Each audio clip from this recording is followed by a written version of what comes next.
السلام علیکم فرینڈز، کیسے ہیں آپ سب؟ امید ہے آپ سب بالکل خیر خیریت سے ہوں گے۔ بشو وائس چینل میں آپ سب کو خوش آمدید۔ آج میں آپ کے لیے ایک نئی کہانی کے ساتھ حاضر ہوں جو آپ کو بہت پسند آئے گی، جس کا نام ہے ہم سفر ہو تو ایسا۔ کہانی سٹارٹ کرنے سے پہلے آپ دوستوں سے گزارش ہے میرے چینل کو لائک کریں اور سبسکرائب کریں اور شیئر کریں اور بیل آئیکن کو پریس کرنا نہ بھولیں تاکہ آپ کو میری نئی آنے والی ویڈیوز کا نوٹیفیکیشن بر وقت ملتا رہے۔ تو چلیں شروع کرتے ہیں۔ میرب میری بیٹی، بس کل سے تم اسکول نہیں جاؤ گی۔ میرب نے کہا، لیکن ماما جان کیوں؟ میرب کی ماں نے کہا، میرب ڈاکٹر نے منع کیا ہے کہ اب اگر زیادہ نظر لگا کر پڑے گی تو نظر پہ زیادہ اثر پڑے گا اور دوسری آنکھ سے بھی نظر آنا بند ہو جائے گا۔ میرب 10th کلاس میں پڑھتی تھی کہ اچانک آنکھوں میں جلن ہونے لگی اور دیکھتے ہی دیکھتے اس کی ایک آنکھ کی روشنی بالکل ختم ہو گئی تھی۔ بہت محنتی تھی، ہر سال کلاس میں فرسٹ آتی تھی، لیکن خدا نے نصیب میں کچھ اور لکھا تھا۔ وہ میٹرک کے بعد بھی پڑھنا چاہتی تھی، لیکن ماں باپ پریشان رہنے لگے کہ ہزاروں ڈاکٹرز کو دکھا دیا لیکن ڈاکٹرز کوئی علاج نہیں کر پا رہے۔ اینک لگ گئی تھی، میرب کو دوسری آنکھ سے بھی بس 50% نظر آتا تھا۔ وہ بہت خوبصورت تھی۔ کچھ سال گزرے کہ میرب کی منگنی اس کے خالہ کے بیٹے سے کی ہوئی تھی، لیکن جب شادی کی بات کی تو یہ کہہ کر خالہ نے جان چھڑوا لی کہ میرا بیٹا نہیں مانتا۔ میرب نے تو بچپن سے اب تک اپنے کزن میں ہی زندگی بھر کا سفر دیکھا تھا، لیکن نصیب کے کھیل تھے۔ میرب روتی تھی، یا خدا کیوں میرے ساتھ ایسا کیا؟ میرا گناہ کیا تھا؟ مجھ سے آنکھیں لینی تھیں تو مجھے بچپن میں ہی دنیا کی یہ رنگینیاں نہ دکھاتے، مجھے خواب نہ دکھاتے، مجھے اپنوں کی آنکھوں میں وہ پیار نہ دکھاتے جو اب بدل گئے ہیں۔ جو بھی رشتہ دیکھنے آتا وہ یہ کہہ کر انکار کر دیتا کہ اس کی نظر کا مسئلہ ہے، کیا پتہ کل کو جو تھوڑا سا دکھائی دیتا ہے وہ بھی بند ہو جائے۔ ماں بہت روتی تھی، بیٹی کے نصیب سے ڈرنے لگی تھی۔ وہ اس زمانے کو دیکھ رہی تھی جب وہ دنیا میں نہ رہیں گے تو ہماری میرب کا کون خیال رکھے گا؟ سب رشتے بدل جاتے ہیں، کون بے سہارا کو آسینے لگاتا ہے، کون کسی کو اپنا کہتا ہے، کون دیکھے گا میرب کی بے بسی کو، کون سمجھے گا میرب کے اشاروں کو، میری بیٹی کو اپنا کون کہے گا؟ ماں بہت روتی تھی۔ بیٹیوں کی نصیب کی بہت فکر ہوتی ہے نا ماں باپ کو۔ 6 سال گزر گئے، چھوٹی بہنوں کی شادی ہو گئی، لیکن میرب وہیں گھر بیٹھی تھی۔ خدا سے شکوے بھی چھوڑ دیے، رونا بھی چھوڑ دیا۔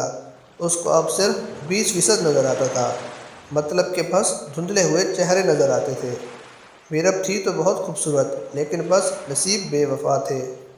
وہ یوں اندھیرے میں اپنی زندگی گزارنے لگی، بے بس ہو گئی۔ ڈاکٹر نے کہا تھا علاج تو ممکن ہے اگر کوئی اپنی آنکھیں اس کو دے دے۔ اس زمانے میں کوئی کسی مرنے والے کو پانی کا گھونٹ نہیں پلاتا تھا، تو آنکھیں کون دے گا؟ میرب 30 سال کی ہو چکی تھی، ماں باپ بوڑھے ہو گئے تھے۔ میرب کی فکر نے شاید ان کو زیادہ بوڑھا کر دیا تھا۔ میرب کو بھی بالکل نظر آنا بند ہو چکا تھا۔ اس کے سب خواب کسی دور اندھیرے میں دفن ہو گئے، اس کے سارے جذبات فنا ہو گئے۔ میرب کی خوشیاں بس اتنی سی تھیں کہ کوئی آ کر حال پوچھ لیتا تو میرب خوش ہو جاتی۔ وہ جیسے زندگی کے دن گزار رہی تھی، اسے دنیا میں کسی سے اب کوئی واسطہ نہیں تھا، نہ کسی سے کوئی دل کی بات کہہ سکتی تھی، نہ کوئی سننے والا تھا۔ ساتھ والے گھر میں شادی تھی، میرب بس ڈھول کی تاپ کو سن کر ان کے گھر ہونے والی خوشیاں محسوس کر رہی تھی۔ اتنے میں دروازے پر دستک ہوئی۔ ماں نے کہا، جاؤ دیکھو بیٹا، تمہارا باپ آیا ہوگا۔ کتنی بار کہا ہے ٹائم پہ گھر آ جایا کرو۔ میرب آہستہ آہستہ چلتے ہوئے دروازے کے پاس گئی۔ دروازہ کھولا تو ایک لڑکے نے سلام کہا۔ میرب نے گھبرا کر وعلیکم السلام کہا۔ میرب نے پوچھا، آپ کون؟ وہ لڑکا بولا، وہ جی میں ساتھ والے گھر مہمان آیا ہوں، آپ کے گھر سے کچھ سامان لانے کے لیے بھیجا ہے مجھے۔ جو انہوں نے شاید آپ کی امی کو دیا تھا رکھنے کے لیے۔ لڑکا تو میرب کی طرف دیکھتا رہا۔ دل میں خیال آیا، کتنی خوبصورت لڑکی ہے، اللہ نے کتنا حسن دیا ہے۔ میرب خاموش ہو گئی اور ماما کو آواز دی، ماما جان باہر کوئی آیا ہے۔ ماں نے دیکھا تو پہچان لیا، ارے یہ تو نادیہ کا بیٹا ہے، آ جاؤ بیٹا میں لے کر آتی ہوں سامان۔ لیکن علی تو میرب کو دیکھتے ہی جا رہا تھا۔ وہ شاید اس کی خوبصورتی میں کہیں ڈوب چکا تھا، لیکن انجان تھا اس حقیقت سے جو اس پر یہ قیامت گرانے والی تھی۔ اس نے میرب سے کہا، پلیز آپ مجھے پانی لا دیں گی؟ میرب نے آواز دی، ماں یہ پانی مانگ رہے ہیں۔ پہلے تو علی نے سوچا بڑی کوئی بدتمیز لڑکی ہے، ماں کو آواز دے رہی ہے، خود پانی لینے نہیں گئی۔ جب ماں پانی لے کر آئی تو بتایا، سوری بیٹا یہ میرب ہے، میری بیٹی، اس کو نظر نہیں آتا۔ علی نے کہا، نظر نہیں آتا مطلب؟ میرب کی ماں نے کہا، بیٹا یہ اندھی ہے، دیکھ نہیں سکتی۔ علی کو یقین نہیں آ رہا تھا کہ اتنی خوبصورت کہ جیسے کوئی سمندر کی گہرائی میں چمکتے ہوئے موتی ہوں، لیکن شاید کہ علی ہار بیٹھا تھا خود کو میرب پہ۔ گھر گیا، شادی ختم ہوئی تو علی میرب کو دیکھنے کے لیے کسی نہ کسی بہانے آ جایا کرتا تھا۔ علی نے اپنی ماں سے بات کی کہ مجھے میرب سے شادی کرنی ہے۔ علی کی ماں نے غصے میں کہا، بکواس نہ کرو، شادی کرنی ہے 4 دفعہ ہو جا یہاں سے۔ علی بضد رہا۔ دن گزرتے گئے، علی کی تڑپ بڑھتی گئی۔ علی بس کیسے بھی اب میرب سے شادی کرنا چاہتا تھا۔ علی نے کہا، میں زہر پی لوں گا اگر میری شادی نہ کروائی تو۔ ماں نے کہا، کیسا بے شرم لڑکا ہے۔ اس کے باپ سے بات کی تو باپ نے سمجھایا، بیٹا وہ تمہارا خیال نہیں رکھ پائے گی، وہ تمہارا سہارا نہیں بنے گی، بلکہ تمہاری زندگی خراب کر دے گی۔ تمہارا جنون چند دنوں کا ہے، بس حقیقت میں ایسا کچھ نہیں ہوتا۔ کیوں کسی کی بیٹی کو برباد کرو گے، ساتھ خود کو بھی؟ لیکن علی کہاں کسی کی کوئی بات سننے والا تھا۔ علی اپنا کوئی چھوٹا سا بزنس کرتا تھا۔ گھر والوں نے اس کا پاگل پن دیکھا اور مان گئے شادی کے لیے۔ میرب کی ماں سے بات کی تو میرب کی ماں نے کہا، لیکن آپ کے بیٹا سب جانتے ہوئے بھی؟ علی کی ماں نے کہا، اللہ نے اگر ان کا نصیب ایسا لکھا ہے تو ہم کیا کر سکتے ہیں۔ خیر شادی ہو گئی۔ میرب بہت ڈری ہوئی تھی، اس کے دل میں ہزاروں سوال جنم لے رہے تھے۔ وہ سوچ رہی تھی، یا خدا پہلے جینے کی خواہش تھی تم نے سب کچھ ختم کر دیا، اب مرنے کی خواہش تھی تو زندگی کی طرف لے آئے ہو، کیسے امتحان تمہارے ہیں یا خدا۔ علی کھانستے ہوئے کمرے میں آیا۔ میرب خاموش بیٹھی رہی۔ علی پاس آیا، ہاتھ پکڑا۔ میرب ڈر سی گئی۔ علی نے کہا، میرب ڈر لگ رہا ہے۔ میرب خاموش رہی۔ علی نے میرب کا ہاتھ اپنی آنکھوں کو لگایا اور کہنے لگا، آج سے یہ آنکھیں تمہاری ہیں، اٹھو اب چلو میرے ساتھ۔ میرب نے دھیمی سی آواز میں پوچھا، کہاں جانا ہے؟ علی نے کہا، چلو وضو کرتے ہیں، پہلے میرے ساتھ شکرانے کے نوافل ادا کرو۔ علی نے اپنے ہاتھ سے اس کے ہاتھ پاؤں دھوئے، وضو کروایا اور شکرانے کے نوافل ادا کیے۔ میرب کو یقین نہیں آ رہا تھا کہ خدا کر کیا رہا ہے۔ علی نے نماز کے بعد میرب کی آنکھوں کو چوما اور کہا، آج سے تم میری آنکھوں سے دیکھا کرو گی۔ کبھی اس کے سر کے بال سنوارتا تو کبھی اس کے ہاتھوں کو چومتا، باتیں کرتے ہوئے سو گیا۔